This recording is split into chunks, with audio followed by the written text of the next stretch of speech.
Prepare to drift off into a world of fascinating psychological insights, carefully crafted to ease your mind and lull you into a peaceful slumber.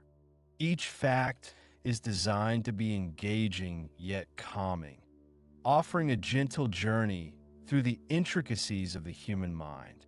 Get ready to relax, listen, and let your thoughts gently fade away.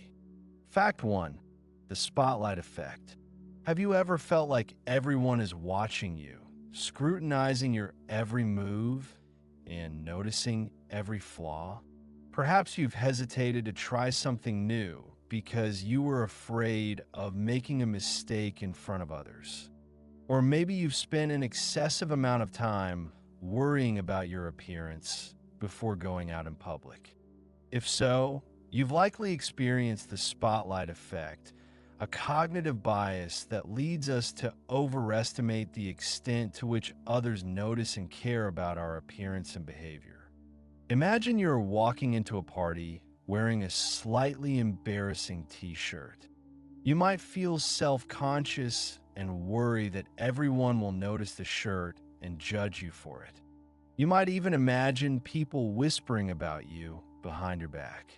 However, in reality, most people are probably not paying much attention to your shirt at all.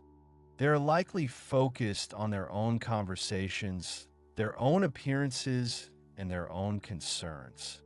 This is the spotlight effect in action. The spotlight effect was first identified and studied by Thomas Gilovich, Kenneth Savitsky, and Victoria H.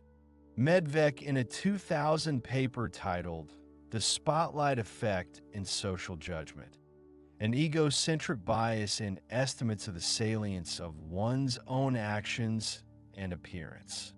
In their experiments, they asked participants to wear an embarrassing t-shirt featuring a picture of Barry Manilow, and then walk into a room full of other students. The researchers then asked the participants to estimate how many people in the room had noticed their t-shirt. The participants consistently overestimated the number of people who had noticed the shirt. The researchers proposed that the spotlight effect arises from an egocentric bias, which is the tendency to focus on our own thoughts and feelings and to assume that others share our perspective. We are constantly aware of our own actions and appearance, so we tend to overestimate the extent to which others are also paying attention to us. Several factors can contribute to the spotlight effect. Self-consciousness. People who are more self-conscious are more likely to experience the spotlight effect. They are more aware of their own actions and appearance, and therefore more likely to assume that others are also paying attention to them. Anxiety. Anxiety can amplify the spotlight effect. When we are anxious, we are more likely to focus on potential threats and negative evaluations from others. Novelty. The spotlight effect is more pronounced when we are doing something new or unusual. When we step outside of our comfort zone, we tend to be more self-conscious and worry about how others will perceive us. Social context. The spotlight effect can be influenced by the social context. For example, we may be more likely to experience the spotlight effect in situations where we feel like we are being evaluated, such as a job interview or a public speaking engagement. The spotlight effect can have a negative impact on our lives.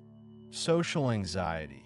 It can contribute to social anxiety, which is the fear of being judged or negatively evaluated by others. Self-esteem issues.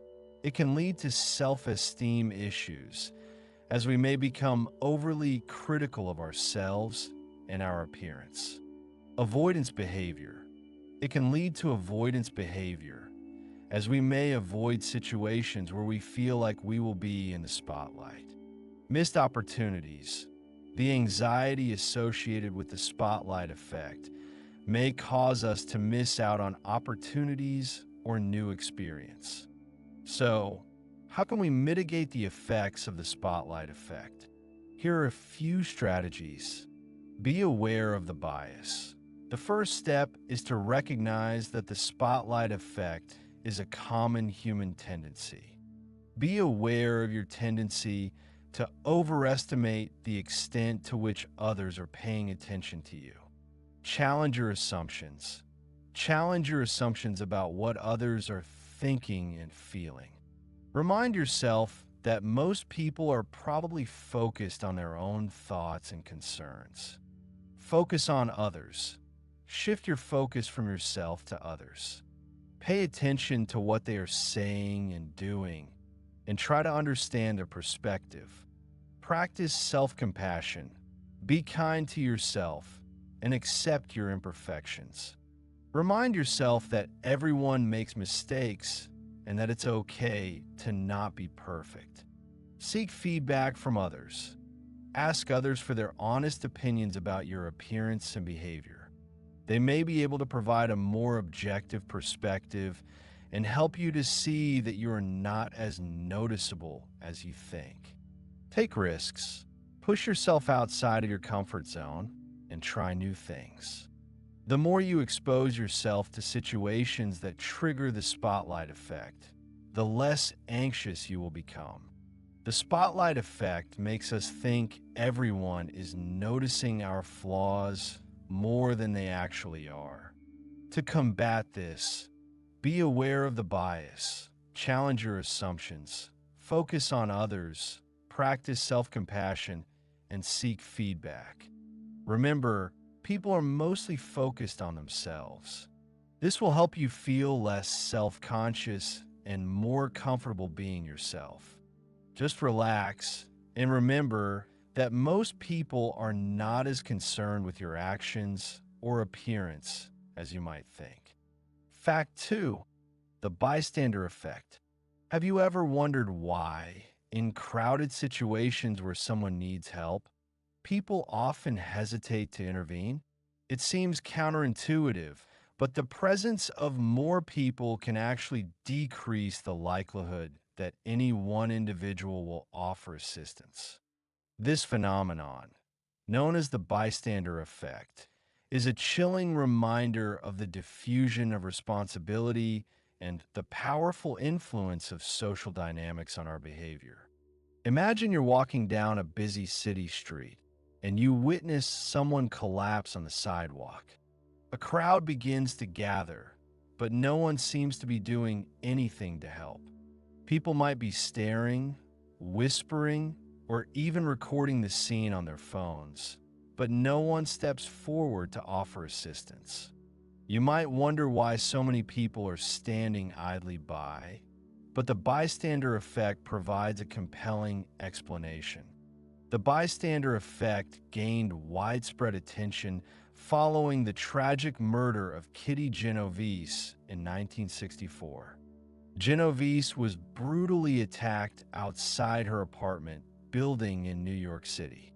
While the attack lasted for over 30 minutes, and at least 38 neighbors reportedly heard or witnessed the crime, no one called the police until after she had died.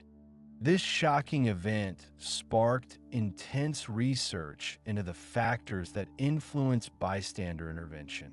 Two social psychologists, Bibb Latané and John Darley, conducted a series of experiments to investigate the bystander effect. In one classic study, participants were placed in separate cubicles and asked to discuss their personal problems over an intercom system. Some participants were told that they were the only person talking to the victim, while others were told that there were other participants listening in as well. During the discussion, the victim would feign a seizure, pleading for help. The researchers found that participants who believed they were the only witness were much more likely to offer assistance than those who believed there were other bystanders. Latané and Darley identified several key factors that contribute to the bystander effect. Diffusion of responsibility. This is perhaps the most significant factor. When multiple bystanders are present, individuals tend to feel less personal responsibility to intervene. They assume that someone else will take action or that someone else is better qualified to help. This diffusion of responsibility can lead to a collective inaction where everyone waits for someone else to take the lead. Pluralistic ignorance. This refers to the tendency for individuals to look to others for cues on how to behave in an ambiguous situation. If no one else seems concerned or alarmed, individuals may conclude that the situation is not an emergency, even if they have doubts. This can lead to a situation where everyone is privately concerned but publicly indifferent. Think of it as everyone looking around, thinking, if no one else is worried, I shouldn't be either. Evaluation apprehension. This refers to the fear of being judged or ridiculed by others for intervening. Individuals may be hesitant to offer assistance if they are worried about making a mistake, appearing foolish, or facing negative consequences. This fear can be particularly strong in public settings, where individuals are more likely to be observed and evaluated by others. Lack of competence. Individuals may be less likely to intervene if they feel they lack the skills or knowledge necessary to help effectively.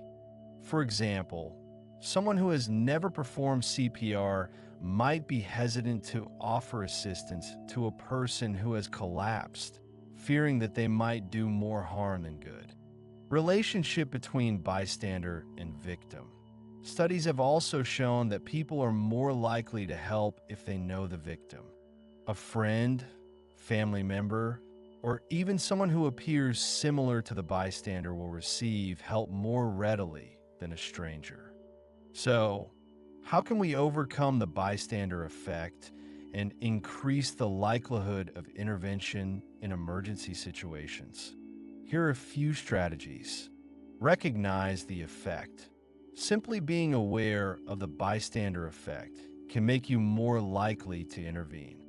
Understanding the factors that contribute to the effect can help you to overcome the psychological barriers that prevent you from taking action. Remind yourself that even if others are present, you still have a responsibility to help. Assume personal responsibility. Resist the temptation to assume that someone else will take care of the situation. Remind yourself that you are capable of making a difference and that your actions can have a positive impact. Take ownership of the situation and commit to doing what you can to help. Overcome pluralistic ignorance. Don't rely on the reactions of others to determine whether a situation is an emergency. Trust your own instincts and assess the situation for yourself. If you have any doubts, err on the side of caution and take action. Reduce evaluation apprehension. Remind yourself that it's better to try to help and make a mistake than to do nothing at all. Don't worry about what others might think of you. Focus on the needs of the victim and do what you can to provide assistance. Directly designate someone. Instead of asking, "Does anyone know CPR?" Point directly at someone and say, "You, in the blue shirt, do you know CPR?" This assigns responsibility to a specific individual, making them more likely to act. Call for help. Even if you don't feel qualified to provide direct assistance, you can still help by calling for emergency services. Provide clear and accurate information about the situation and the location. Your call can make a critical difference in getting the victim the help they need. Educate others. Share your knowledge of the bystander effect with your friends, family, and colleagues. The more people who are aware of this phenomenon, the more likely they are to intervene in emergency situations. The bystander effect is a powerful psychological phenomenon that can have devastating consequences. By understanding the factors that contribute to the effect and implementing the strategies outlined above, we can overcome the psychological barriers that prevent us from taking action and create a more compassionate and responsive society. Remember, you have the power to make a difference. Don't be a bystander. Be an active participant in helping others. Fact 3. The placebo effect. Have you ever taken a sugar pill and felt your symptoms improve simply because you believed it was real medicine?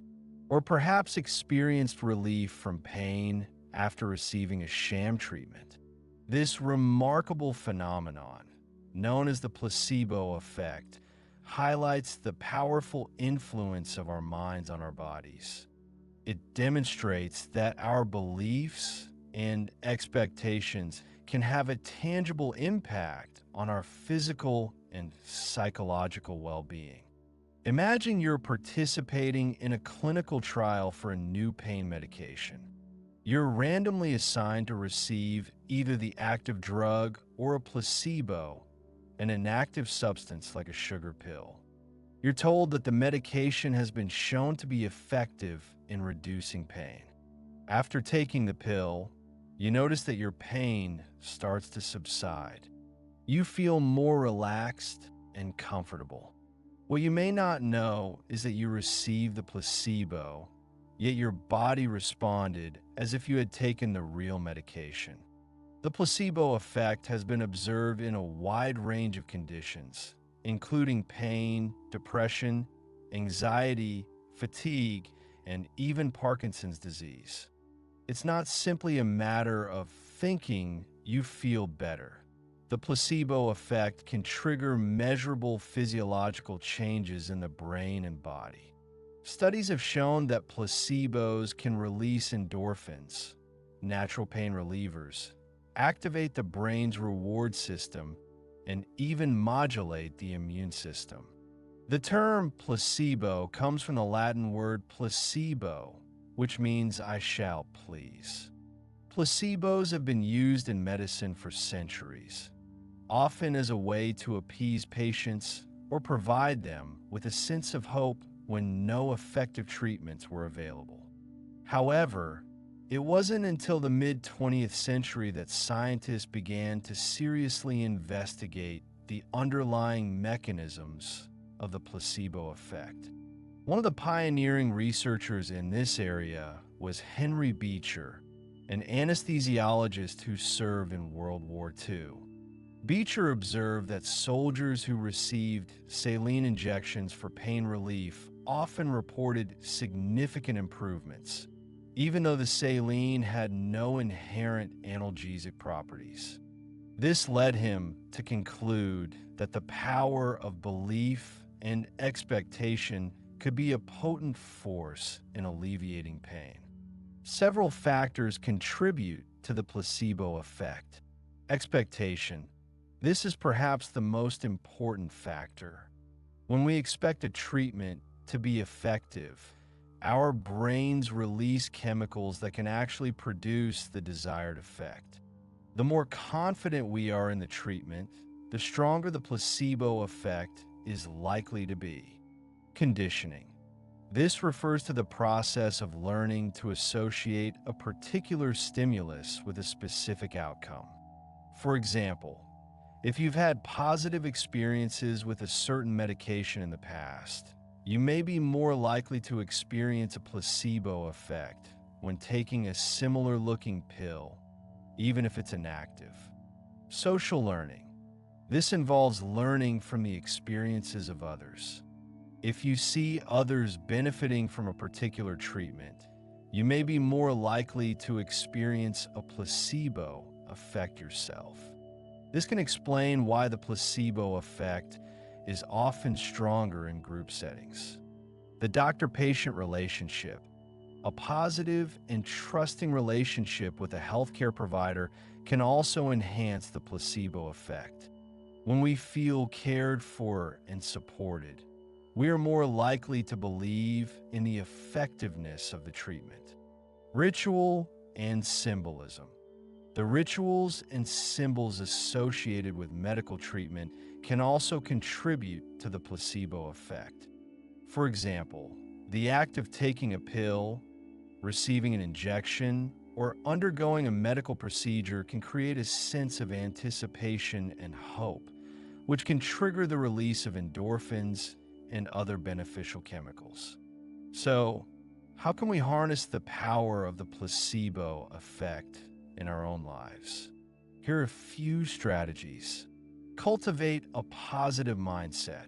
Focus on the positive aspects of your life and cultivate a sense of optimism and hope.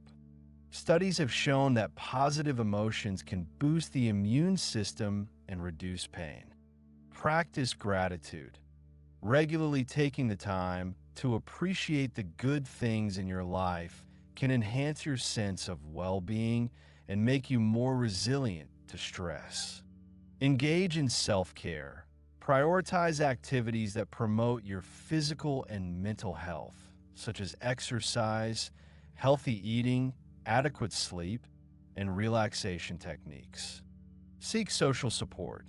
Build strong relationships with friends, family, and other supportive individuals. Social connection can buffer against stress and enhance your sense of belonging. Believe in your ability to heal. Cultivate a belief in your body's natural healing abilities. Remind yourself that you are strong and resilient, and that you have the power to overcome challenges. Choose your healthcare providers wisely.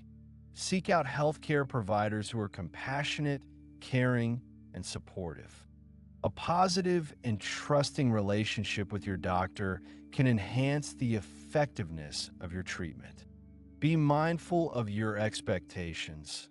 Pay attention to your expectations about medical treatments.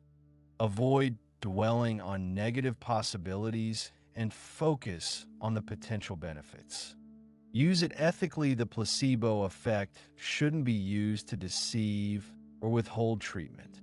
It's vital to always be honest and upfront with healthcare options. The placebo effect is a remarkable demonstration of the power of the mind-body connection.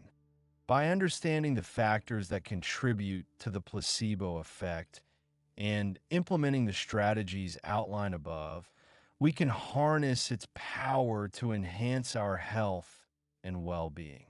Remember, your beliefs and expectations can have a profound impact on your physical and psychological health. Cultivate a positive mindset, engage in self-care, seek social support, and believe in your ability to heal. Fact 4. The IKEA effect. Have you ever spent hours assembling a piece of furniture, only to feel an irrational sense of attachment to it, even if it's not particularly well made? Or perhaps you felt a surge of pride after completing a DIY project, despite the fact that it might not be perfect? This phenomenon, known as the IKEA effect, highlights our tendency to overvalue things we've created or assembled ourselves. It's a fascinating insight into the psychology of effort and ownership. Imagine you've just spent an entire afternoon assembling a bookshelf from IKEA. The instructions were confusing, the screws were tiny, and you almost gave up several times. But finally, after much frustration and effort, the bookshelf is complete. You might find yourself feeling a sense of accomplishment and pride, even if the bookshelf is a bit wobbly or the finish isn't perfect. You might even think it looks better than it actually does. This is the IKEA effect in action. The IKEA effect was first identified and named by Michael Norton, Daniel Moshon, and Dan Ariely in a 2011 paper titled The IKEA Effect: When Labor Leads to Love. In their experiments, they asked participants to assemble IKEA boxes fold origami or build Lego sets. They then asked participants to evaluate the value of their creations compared to similar items that were pre-assembled or made by others. The results consistently showed that participants valued their own creations more highly than identical items that were assembled by someone else or pre-assembled. The researchers proposed that the IKEA effect arises from a combination of factors. Effort justification. We tend to value things more highly if we have invested time and effort into creating them. This is because we want to justify the effort we've expended, and one way to do that is to convince ourselves that the outcome is valuable. Feelings of competence. Completing a task, even a simple one, can create a sense of competence and accomplishment. This feeling of competence can boost our self-esteem and make us feel more positive about the things we've created. Sense of ownership. When we create something ourselves, we feel a sense of ownership over it. This sense of ownership can increase our attachment to the item and make us value it more highly. The endowment effect. A cognitive bias that describes the tendency to overvalue things we own, regardless of their objective market value. The IKEA effect has implications in a variety of domains. Marketing and consumer behavior. Companies can use the IKEA effect to increase customer loyalty and sales. By allowing customers to customize or assemble their own products, companies can increase their sense of ownership and attachment to the brand. Employee motivation. Managers can use the IKEA effect to motivate employees. By giving employees more autonomy and control over their work, managers can increase their sense of ownership and engagement. Education. Teachers can use the IKEA effect to enhance student learning. By involving students in hands-on activities and projects, teachers can increase their engagement and understanding of the material. Personal relationships. The IKEA effect can even play a role in personal relationships. When we invest time and effort into building a relationship, we tend to value it more highly. So, how can we use our understanding of the IKEA effect to improve our lives? Here are a few suggestions. Embrace DIY projects. Engage in DIY projects, whether it's building furniture, crafting gifts, or cooking from scratch. The effort you invest will increase your sense of accomplishment and satisfaction. Get involved in your work. Take on projects that challenge you and allow you to use your skills and creativity. The more involved you are in your work, the more engaged and fulfilled you will feel. Build strong relationships. Invest time and effort into building strong relationships with friends, family, and romantic partners. The effort you put into these relationships will make them more meaningful and rewarding. Appreciate the value of effort. Recognize that the things you work hard for are often the most valuable. Don't be afraid to put in the effort to achieve your goals. Be aware of the bias. Be aware that you may be overvaluing things that you've created yourself. Try to be objective in your assessment of your creations, and don't be afraid to seek feedback from others. The IKEA effect is a fascinating psychological phenomenon that highlights the power of effort and ownership. By understanding this effect and implementing the suggestions outlined above, we can increase our sense of accomplishment, enhance our motivation, and build stronger relationships. Remember, the things we work hard for are often the most rewarding. Fact 5. Cognitive dissonance. Have you ever found yourself holding two conflicting beliefs or values and felt a sense of discomfort or unease as a result? This feeling of psychological tension is known as cognitive dissonance, and it's a powerful motivator that drives us to reduce the inconsistency and restore a sense of internal harmony. It's a common human experience, and understanding it can provide valuable insights into our behavior and decision-making processes. Imagine you're a smoker who is aware of the health risks associated with smoking. You know that smoking increases your risk of cancer, heart disease, and other serious illnesses.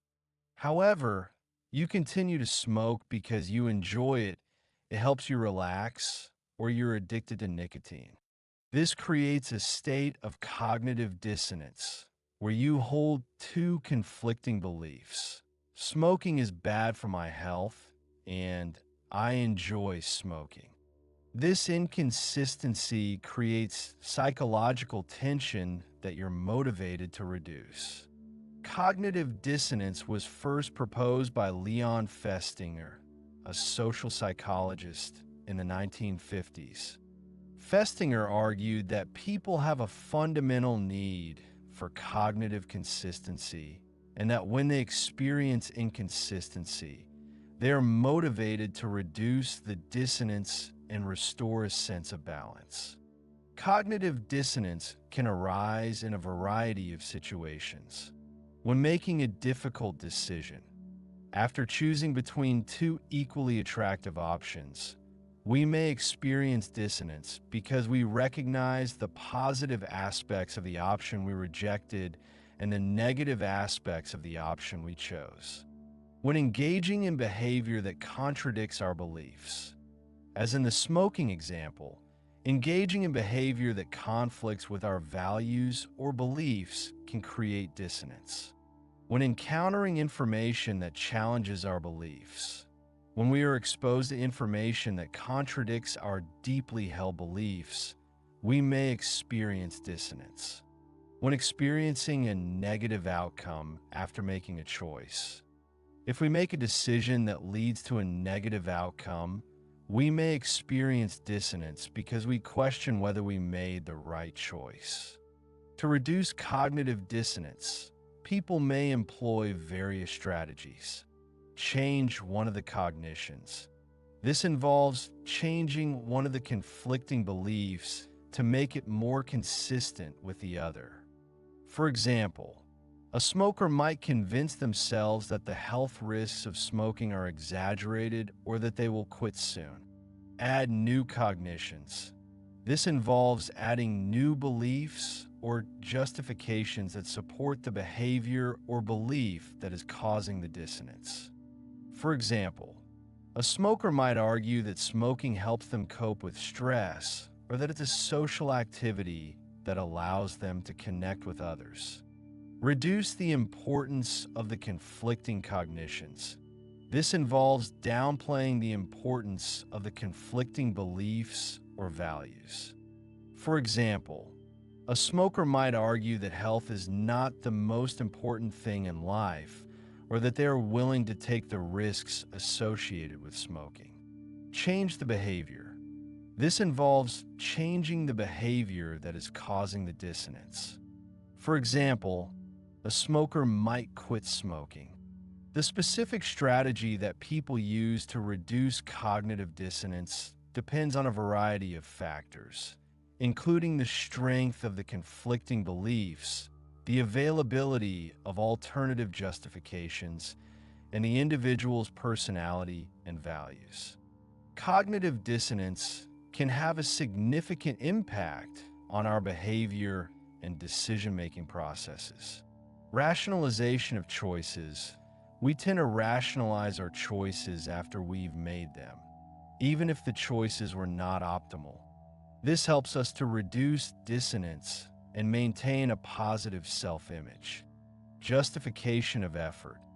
We tend to value things more highly if we have worked hard to obtain them. This is because putting in effort creates dissonance if the outcome is not valuable.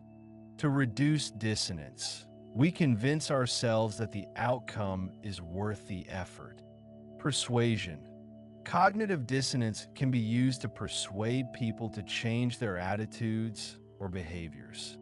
By creating dissonance in someone's mind, you can motivate them to adopt a new belief or behavior that reduces the dissonance. So, how can we use our understanding of cognitive dissonance to improve our lives? Here are a few suggestions. Be aware of your own dissonance. Pay attention to the times when you feel psychological tension or discomfort. This may be a sign that you're experiencing cognitive dissonance. Challenge your rationalizations. When you find yourself rationalizing your behavior, ask yourself whether you're being honest with yourself or whether you're simply trying to reduce dissonance. Be open to changing your mind. Be willing to reconsider your beliefs and values when presented with new information. Don't be afraid to admit that you were wrong. Make choices that align with your values. Strive to make choices that are consistent with your values and beliefs. This will help to reduce the likelihood of experiencing cognitive dissonance. Practice self-compassion. When you make a mistake or engage in behavior that you regret, be kind to yourself. Acknowledge that everyone experiences cognitive dissonance and that it's a normal part of the human experience. Cognitive dissonance is a powerful psychological phenomenon that can influence our thoughts, feelings, and behaviors. By understanding this phenomenon and implementing the strategies outlined above, we can become more self-aware, more rational decision makers, and more compassionate individuals. Remember, the goal is not to eliminate all dissonance, but to be aware of it and to manage it in a healthy and constructive way. Fact 6. The Dunning-Kruger effect. Have you ever encountered someone who is supremely confident in their abilities despite lacking actual competence?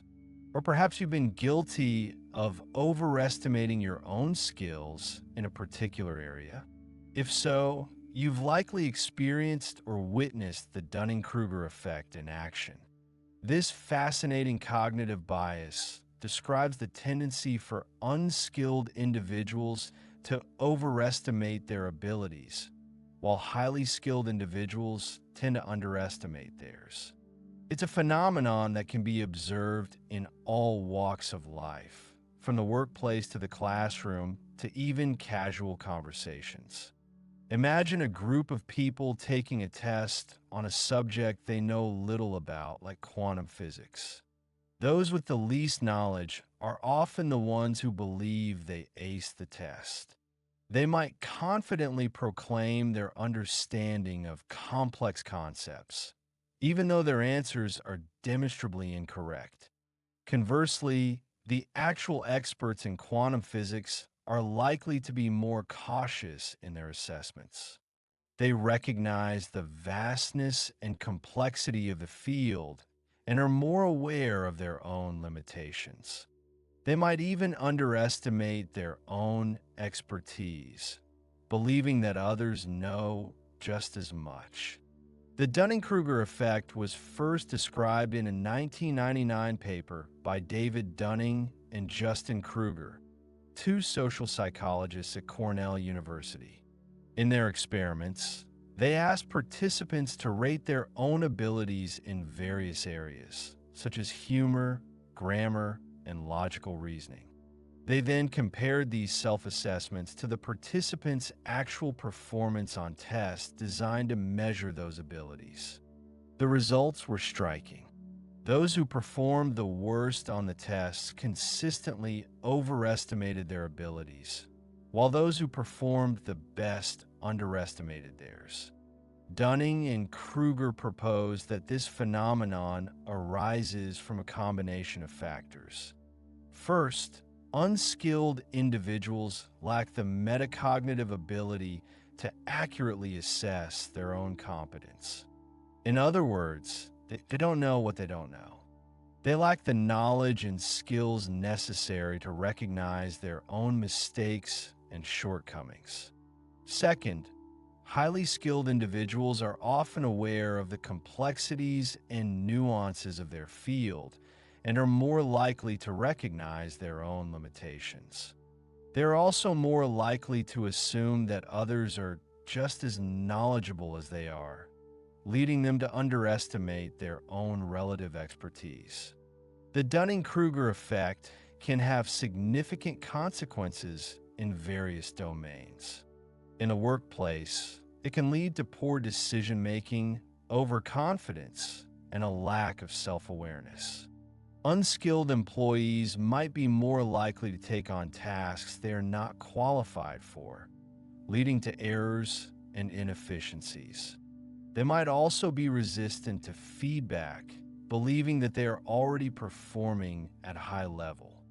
Conversely, highly skilled employees might be hesitant to take on leadership roles, underestimating their own abilities and assuming that others are better suited for the job.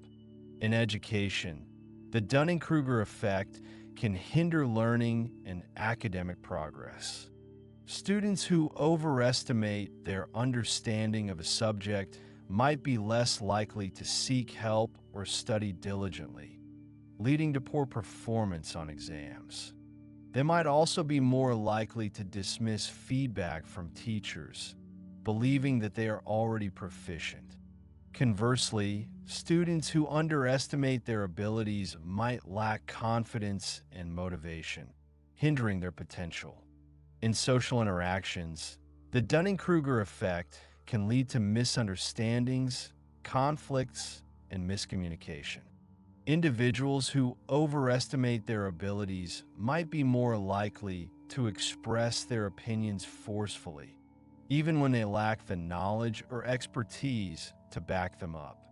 They might also be less receptive to the ideas of others, believing that their own views are superior. Conversely, individuals who underestimate their abilities might be hesitant to express their opinions, even when they have valuable insights to share. So, how can we mitigate the Dunning-Kruger effect? Here are a few strategies that can help. Seek feedback. Actively solicit feedback from others, especially those who are knowledgeable and experienced in the area you're trying to improve. Be open to constructive criticism and use it as an opportunity to learn and grow. Feedback can provide valuable insights into your strengths and weaknesses, helping you to develop a more accurate self-assessment. It's important to seek feedback from a variety of sources, including peers, supervisors, mentors, and even customers or clients. Embrace lifelong learning. Continuously strive to expand your knowledge and skills in your chosen field. Stay up to date on the latest research and developments. Attend workshops and conferences, and seek out opportunities for professional development. The more you learn, the more you will realize how much you don't know, which can help to reduce the tendency to overestimate your abilities. Embrace the mindset of a lifelong learner, always seeking to expand your knowledge and understanding. Practice self-reflection. Take time to regularly reflect on your own performance and identify areas where you can improve. Ask yourself honest questions about your strengths and weaknesses, and be willing to admit when you have made mistakes. Self-reflection can help you to develop a more accurate self-assessment and identify areas where you need to focus your efforts.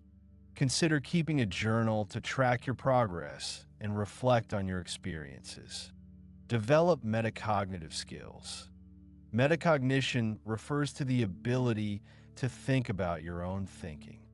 Develop strategies for monitoring your own understanding, identifying gaps in your knowledge, and regulating your learning. Metacognitive skills can help you to become more aware of your own cognitive processes and improve your ability to learn and solve problems. Practice techniques such as self-questioning, summarizing, and teaching others to enhance your metacognitive abilities. Cultivate humility. Approach learning and skill development with a sense of humility. Recognize that you will never know everything and that there is always room for improvement. Be open to learning from others, even those who have less experience than you. Humility can help you to avoid overconfidence and maintain a realistic assessment of your own abilities. Remember that even the most skilled individuals have areas where they can improve. Focus on evidence. Base your assessments of your own abilities on objective evidence, such as test scores, performance reviews, and project outcomes.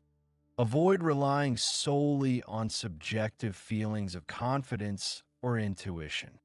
Objective evidence can provide a more accurate and reliable picture of your strengths and weaknesses.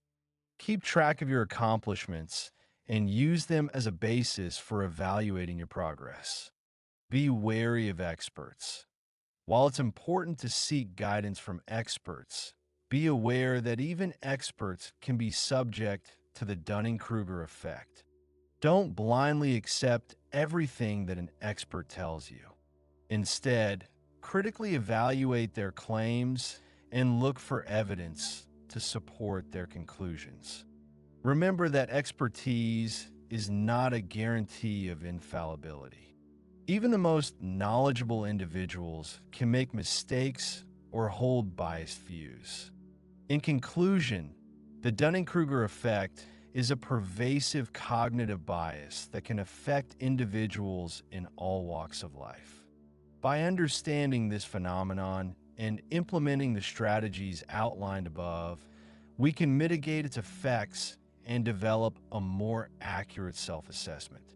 Remember to seek feedback, embrace lifelong learning, practice self-reflection, develop metacognitive skills, cultivate humility, focus on evidence, and be wary of experts. The journey to self-awareness is a lifelong process, and it requires a willingness to challenge our own assumptions and biases. The Dunning-Kruger effect basically means that the less you know about something, the more confident you are, while experts are often more humble about their knowledge. To combat this, actively seek feedback, keep learning, reflect on your performance, and stay humble. Remember, it's okay to not know everything, and there's always room to grow. The key is to be self-aware and open to learning. Like Socrates said, "I know that I know nothing." Fact 7. The hedonic treadmill. Have you ever noticed how chasing happiness can sometimes feel like running on a treadmill? You achieve a goal by something new or experience something exciting, and for a brief period, you're elated. But then almost inevitably, that feeling fades and you're back to your baseline level of happiness, yearning for the next big thing. This phenomenon, my friends, is known as the hedonic treadmill or hedonic adaptation. Imagine yourself winning the lottery. Initially, you're ecstatic. You can't believe your luck, and you start dreaming about all the wonderful things you can do with your newfound wealth. You might buy a new house, a fancy car, or take that dream vacation you've always wanted. For a while, your happiness levels skyrocket. But what happens after a few months or even a year? Studies have shown that lottery winners, surprisingly, often return to their pre-winning levels of happiness. They adapt to their new circumstances, and the initial excitement wears off. The thrill of driving that fancy car becomes commonplace, and the luxury of the new house simply becomes home. The concept of the hedonic treadmill was first introduced by Brickman and Campbell in their 1971 article, Hedonic Relativism and Planning the Good Society. They argued that people tend to maintain a relatively stable level of happiness despite changes in fortune or circumstance. Our brains are wired to adapt to new situations, both positive and negative, and eventually return to a set point. This set point is influenced by a variety of factors, including genetics, personality, and past experiences. Think of it like a thermostat set to a certain temperature. When the temperature in the room changes, the thermostat kicks in to bring it back to the set point. Similarly, when our happiness levels fluctuate, our brains work to bring us back to our baseline. Now, you might be thinking, this sounds depressing. Is there any way to escape the hedonic treadmill? The good news is yes, there are. Understanding the hedonic treadmill is the first step towards mitigating its effects. Here are a few strategies that can help you cultivate lasting happiness. Focus on experiences, not possessions. Studies have consistently shown that experiences bring more lasting happiness than material possessions. The joy of buying a new gadget might fade quickly, but the memories of a weekend trip with loved ones, a challenging hike, or a captivating concert can stay with you for years to come. Experiences often involve social connection, learning, and personal growth, all of which contribute to long-term well-being. Moreover, experiences are less likely to be compared to those of others, reducing the potential for social comparison and envy. Practice gratitude.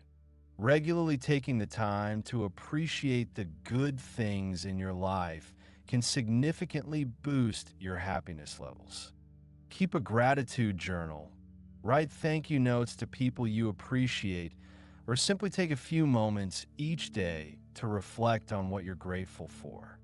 Gratitude helps shift your focus from what you lack to what you have, fostering a sense of contentment and appreciation.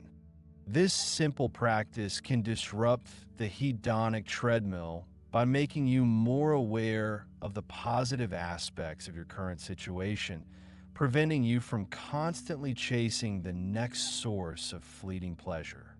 Cultivate meaning and purpose. Research suggests that individuals who have a strong sense of meaning and purpose in their lives tend to be happier and more resilient. Find activities that align with your values and give you a sense of purpose, whether it's volunteering, pursuing a creative passion, or working towards a meaningful goal. Having a sense of purpose provides a buffer against the ups and downs of life, giving you something to strive for beyond immediate gratification. It anchors you to something larger than yourself, making it less likely that you'll be swept away by the constant pursuit of fleeting pleasures. Practice mindfulness. Mindfulness involves paying attention to the present moment without judgment. By focusing on your breath, your senses, or your thoughts and feelings, you can become more aware of the present moment and less caught up in future anxieties or past regrets. Mindfulness can help you appreciate the simple joys of life and reduce the tendency to compare yourself to others.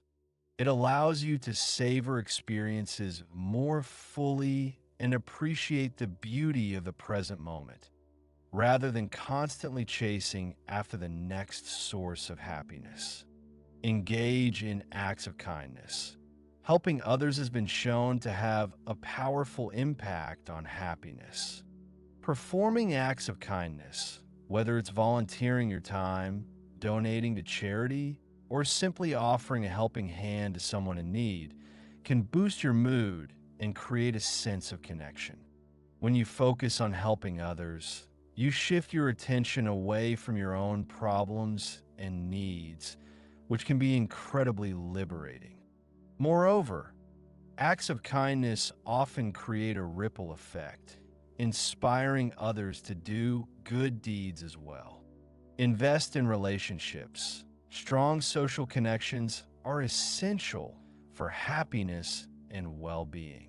Spend time with loved ones, nurture your relationships, and build a strong support network.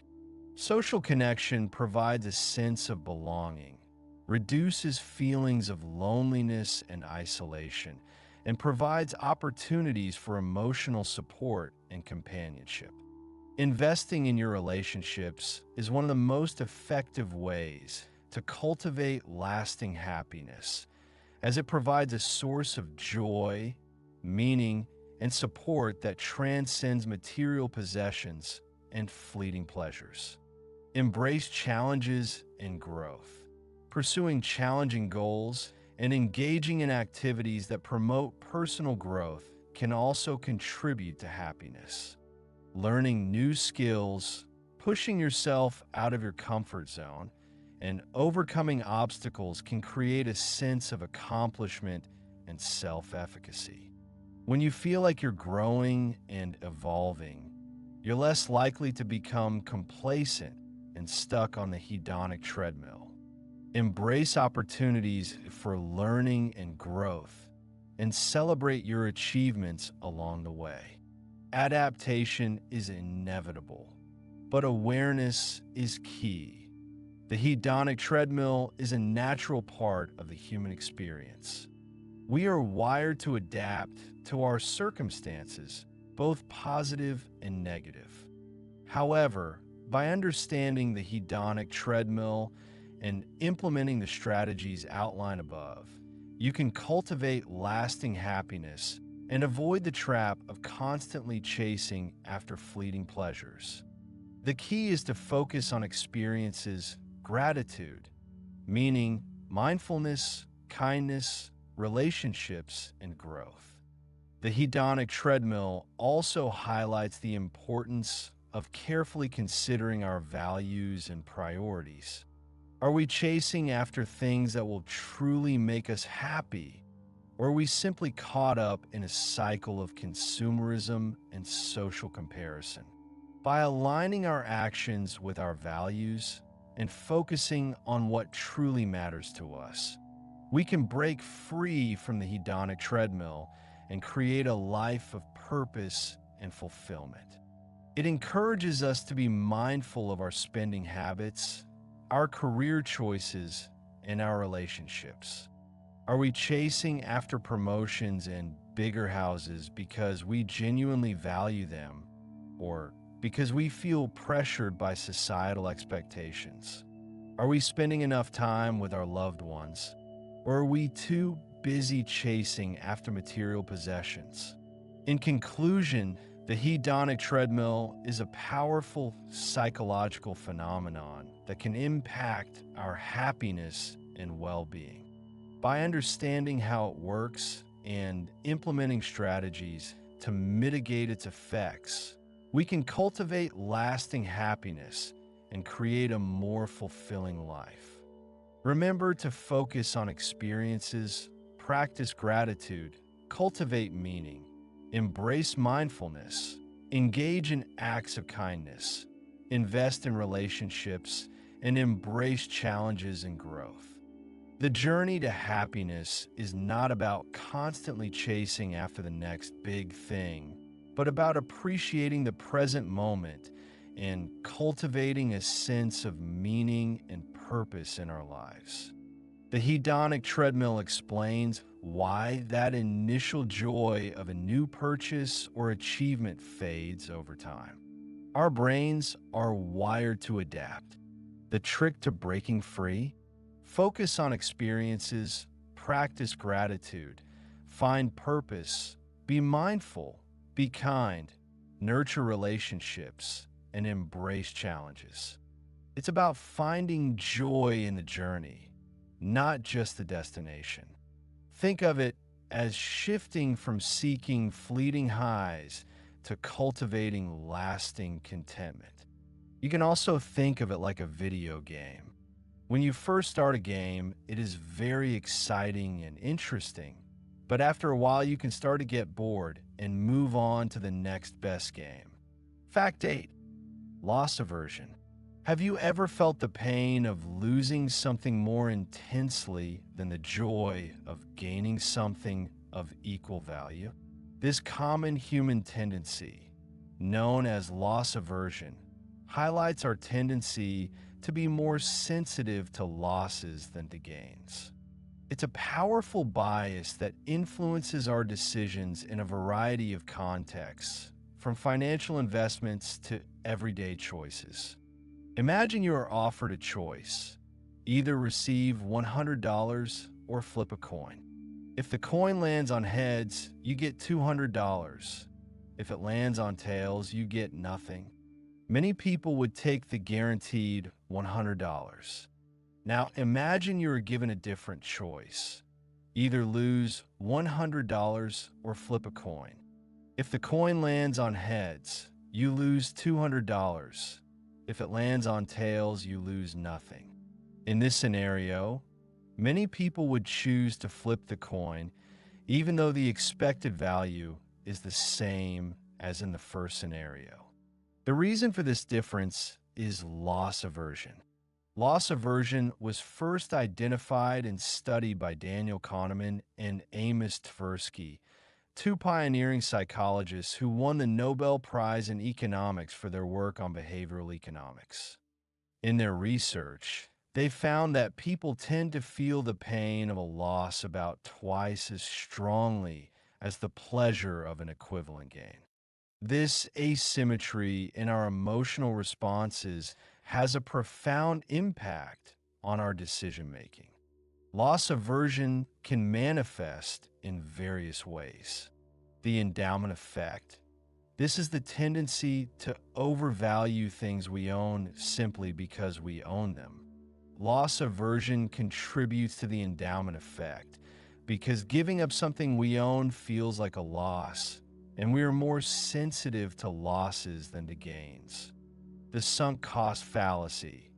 This is the tendency to continue investing in a losing project or endeavor simply because we have already invested so much time, money, or effort. Loss aversion makes it difficult to cut our losses because we don't want to admit that our previous investments were a waste. Risk aversion. Loss aversion can lead to risk aversion, particularly when it comes to investments.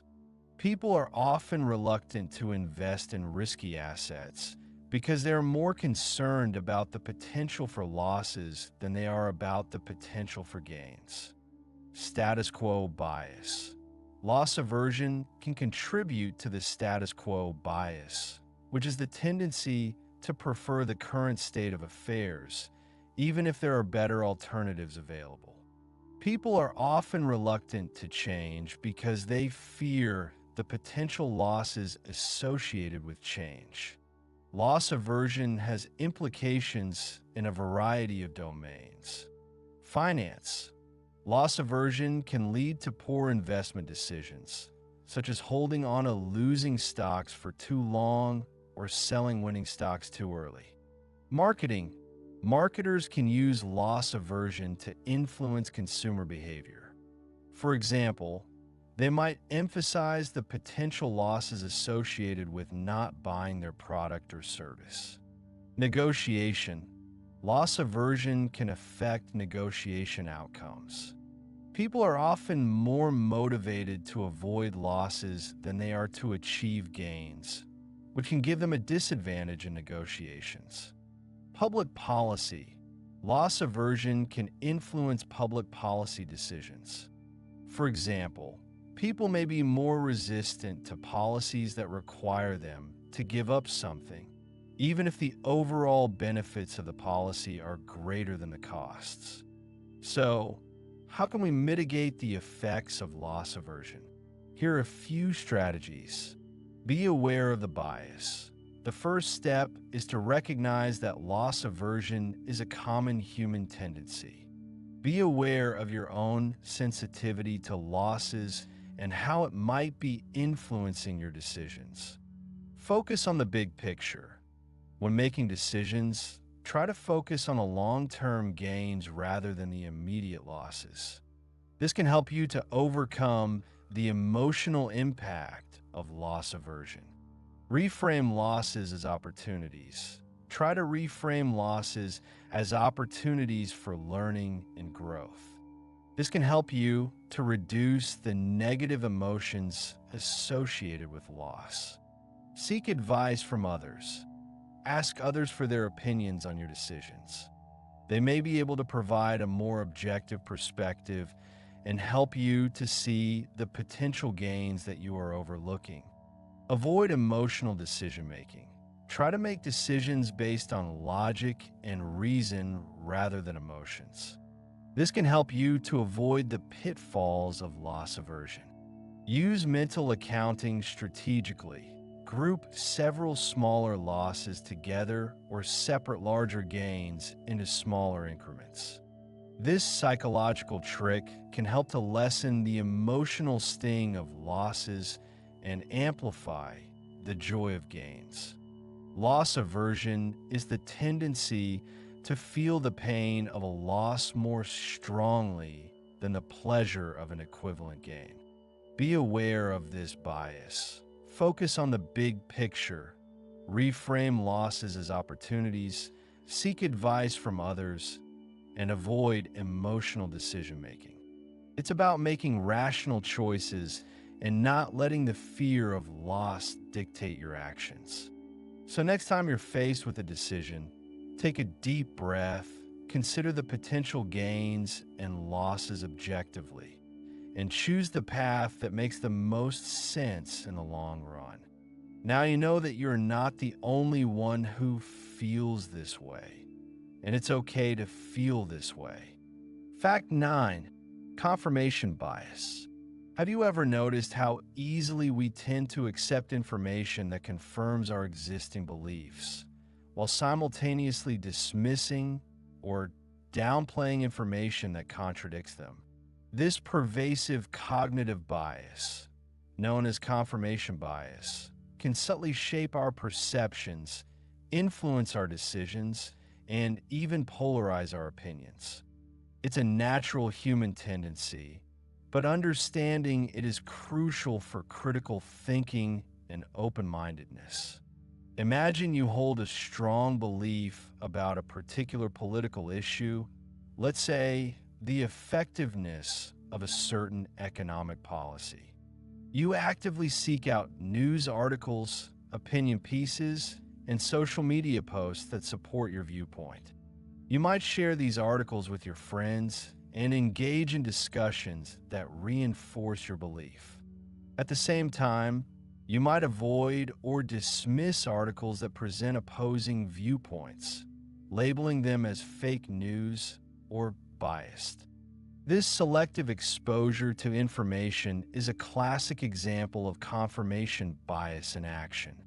Confirmation bias is the tendency to search for, interpret, favor, and recall information in a way that confirms or supports one's prior beliefs or values. It's a type of cognitive bias, which is a systematic pattern of deviation from norm or rationality in judgment. Cognitive biases are often unconscious and can lead to errors in thinking, decision-making, and perception. Confirmation bias can manifest in various ways. Selective exposure, actively seeking out information that confirms one's beliefs and avoiding information that contradicts them. This can lead to an echo chamber effect, where individuals are only exposed to viewpoints that align with their own. Biased interpretation, interpreting ambiguous information in a way that supports one's beliefs. This can involve selectively focusing on certain aspects of the information while ignoring others, or reinterpreting the information to fit one's pre-existing worldview. Selective memory, recalling information that confirms one's beliefs more easily than information that contradicts them. This can lead to a distorted perception of the past, where individuals remember events in a way that supports their current beliefs. Assimilation bias, the tendency to assimilate new information to fit pre-existing beliefs, even if the new information contradicts those beliefs. This can involve distorting or reinterpreting the new information to make it consistent with one's existing worldview. Confirmation bias can have significant consequences in various domains. Politics, confirmation bias can contribute to political polarization and gridlock. Individuals are more likely to support politicians and policies that align with their existing beliefs, even if those beliefs are based on misinformation or flawed reasoning. Science. Confirmation bias can hinder scientific progress. Researchers may be more likely to favor results that support their hypotheses, even if the evidence is weak or contradictory. Medicine. Confirmation bias can affect medical diagnoses and treatment decisions. Doctors may be more likely to diagnose patients with conditions that fit their pre-existing beliefs, even if the symptoms are ambiguous. Finance. Confirmation bias can lead to poor investment decisions. Investors may be more likely to invest in stocks that they already believe are promising, even if the objective data suggests otherwise. Personal relationships. Confirmation bias can strain personal relationships. Individuals may be more likely to focus on the negative aspects of their partner's behavior while ignoring the positive aspects, leading to resentment and conflict. So, how can we mitigate the effects of confirmation bias? Here are a few strategies. Be aware of your biases. The first step is to recognize that everyone is susceptible to confirmation bias. Be aware of your own beliefs and values and how they might be influencing your perceptions. Actively seek out opposing viewpoints. Make a conscious effort to expose yourself to information that challenges your beliefs. Read articles from different perspectives, listen to opinions that differ from your own, and engage in respectful discussions with people who hold different viewpoints. Question your assumptions. Regularly challenge your own assumptions and beliefs. Ask yourself why you believe what you believe and whether there is any evidence that contradicts your beliefs. Consider alternative explanations. When evaluating information, consider alternative explanations for the data. Don't jump to conclusions that support your existing beliefs. Look for evidence that disconfirms your beliefs. Actively search for evidence that contradicts your beliefs. This can be a difficult and uncomfortable process, but it's essential for critical thinking. Seek feedback from others. Ask others to critique your thinking and point out any biases they might see. Be open to constructive criticism and use it as an opportunity to learn and grow. Embrace intellectual humility. Recognize that you don't know everything and that your beliefs might be wrong. Be willing to change your mind when presented with new evidence. Slow down your thinking. Confirmation bias often operates unconsciously and automatically. Slow down your thinking and take the time to carefully evaluate information before forming an opinion. Confirmation bias is a pervasive cognitive bias that can distort our perceptions, influence our decisions, and polarize our opinions. By understanding this bias and implementing the strategies outlined above, we can become more critical thinkers, more open-minded individuals, and more effective decision makers. Remember, the goal is not to eliminate all biases, but to be aware of them and to take steps to mitigate their effects. Fact 10. The Zeigarnik Effect. Have you ever found yourself unable to shake a song from your head, or felt a persistent urge to finish a task, even if it's relatively unimportant? This nagging feeling might be attributed to a fascinating psychological phenomenon known as the Zeigarnik Effect. In essence, the Zeigarnik Effect describes our tendency to remember incomplete or interrupted tasks better than completed ones. This can manifest in various ways, from a lingering sense of unease when a project is left unfinished, to the persistent recall of a cliffhanger in a TV show. It's a subtle but powerful force that influences our attention, motivation, and memory. Imagine you're in the middle of reading a captivating novel, completely engrossed in the story. Suddenly, you're interrupted by a phone call or an urgent errand. Even after you finish the call or completed the errand, your mind might still be drawn back to the book, wondering what happens next. This persistent pull is a prime example of the Zeigarnik Effect in action. The interruption created an unfinished task, which your mind is now compelled to complete.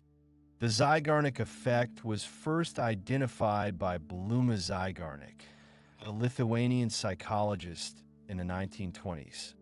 While observing waiters in a busy restaurant, Zeigarnik noticed that they could easily remember complex orders that were still in progress, but struggled to recall orders that had already been delivered and paid for. Intrigued by this observation, Zeigarnik conducted a series of experiments to investigate the phenomenon further. In her experiments, she asked participants to perform a series of simple tasks, such as solving puzzles or completing arithmetic problems.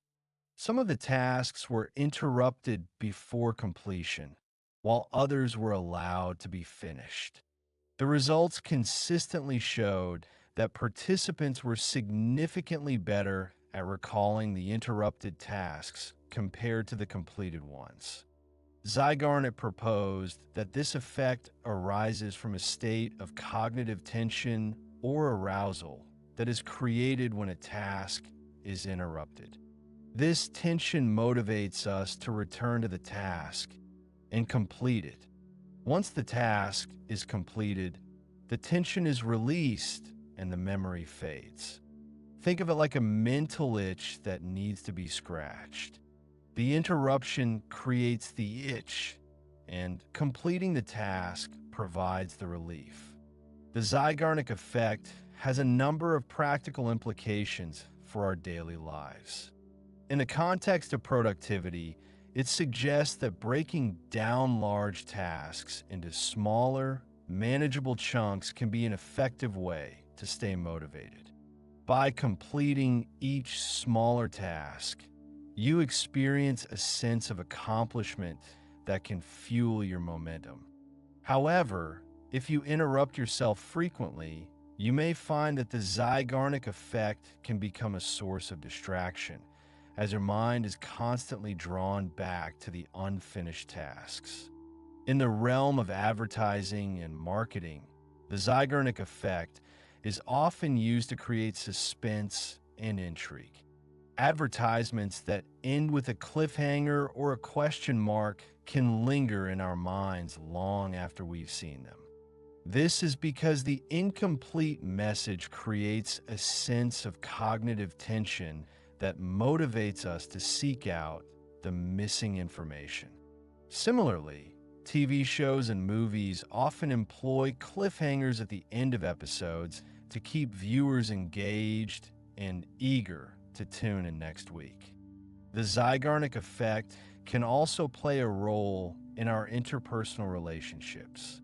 Unresolved conflicts or unexpressed feelings can create a sense of cognitive tension that lingers in our minds and affects our interactions with others. It's often said that unresolved issues can fester over time, and this is partly due to the Zeigarnik effect.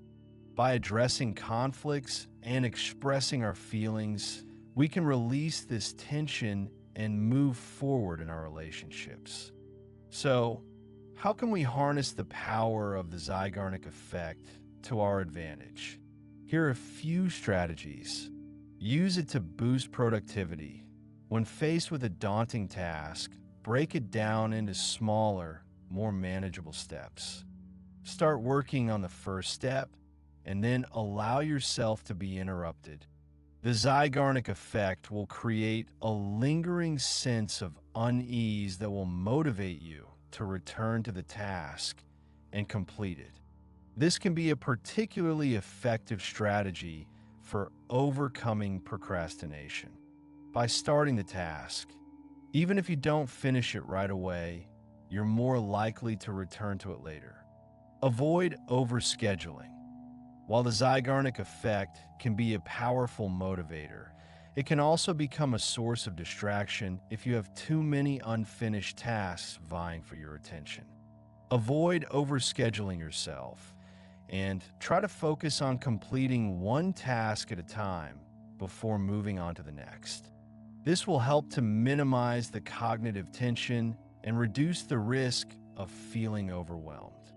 Embrace closure. When possible, strive to complete tasks and projects to a satisfactory conclusion. This will release the cognitive tension and allow you to move on without feeling a lingering sense of unease. Closure can be particularly important for tasks that are emotionally charged or personally meaningful. Taking the time to properly complete these tasks can provide a sense of accomplishment and satisfaction. Be mindful of interruptions. Pay attention to how interruptions affect your concentration and productivity. If you find that you're easily distracted by unfinished tasks, try to minimize interruptions as much as possible. This might involve setting aside dedicated time for focused work, turning off notifications, or finding a quiet workspace where you won't be disturbed. Use it for learning. The Zeigarnik effect can also be used to enhance learning and memory. When studying new material, try interrupting your study sessions at strategic points. This will create a sense of cognitive tension that will motivate you to review the material and fill in the gaps in your knowledge. This technique can be particularly effective for memorizing lists or learning complex concepts.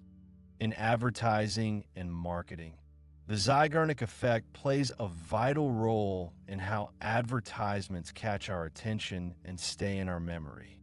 By ending commercials with a question or a teaser, marketers create a mental gap that our minds naturally want to close.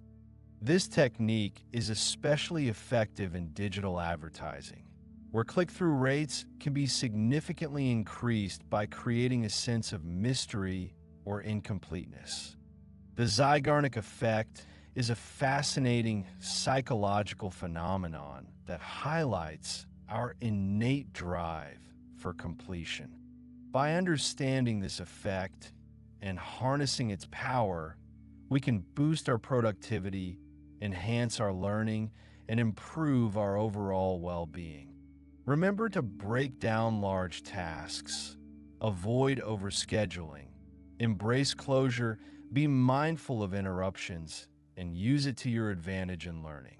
The key is to find a balance between leveraging the motivating power of unfinished tasks and avoiding the distractions that can arise from having too many projects in progress.